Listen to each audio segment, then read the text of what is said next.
Кадерлі ирте, хөрмәтле коллегалар, кадерлі достар. Доброе утро, уважаемые коллеги, дорогие наши студенты. От имени Совета ректоров вузов Республики Башкортостан, от имени ректората Башкирского государственного педагогического университета имени Мифтахиддина Акмуллы я сердечно поздравляю всех нас с этим хорошим и прекрасным праздником 1 сентября, Днем Знаний. Многие из вас, конечно же, знают и помнят, что когда-то на Руси 1 сентября отмечали Новый год целых 2 века, пока Петр I не решил приблизить нашу страну к Европе хотя бы даже этим способом. Но с тех времен зародился и тот факт, что 1 сентября отмечается День знаний, День учителя, ибо тогда в основном школы были при церквях. И несмотря на то, что Новый год традиционно мы с вами празднуем 1 января, 1 сентября все же остался хорошим и большим праздником. Остался праздником для тех, кто дарит свою душу и сердце как маленьким ребятишкам в детских садиках и школах, так и уже взрослым студентам в колледжах и университетах.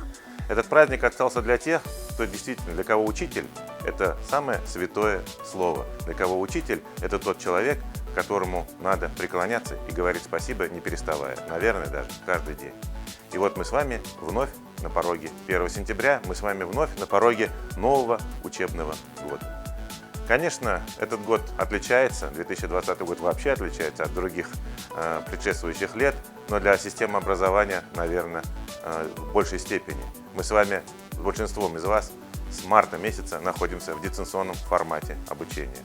Мы с вами и учились в прошлом году, доучивались в дистанционном формате, и сдавали переходные экзамены, выпускные экзамены, и вся приемная кампания была построена в основном на дистанционной форме работы. И, к сожалению, 1 сентября, кроме студентов-первокурсников, все остальные наши студенты Акмолинского университета продолжат обучение в дистанционном формате.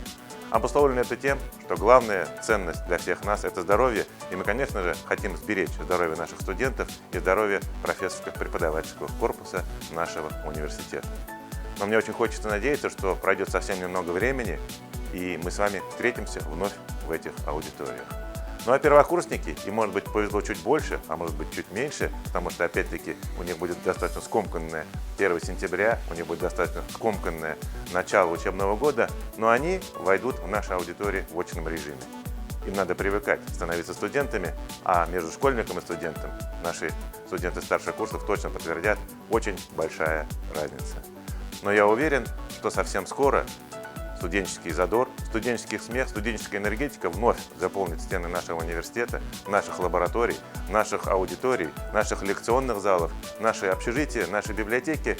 И вновь наш университет, как и другие вузы республики, заживет полной жизнью, полной студенческой жизнью. Я поздравляю всех вас, уважаемые коллеги, всех вас, дорогие студенты, с этим прекрасным праздником, Днем Знаний. Так получилось, что мы с вами живем и работаем в цифровую эпоху. И сначала академик Капица говорил о том, что только 2 фактора могут обеспечить развитие человечества. Это знание и наука. То, чем мы занимаемся в стенах нашего Акмолинского университета. Поздравляю вас с Днем Знаний и желаю нам побыстрее встретиться очно. А самое главное мое пожелание – всем здоровья и всех благ.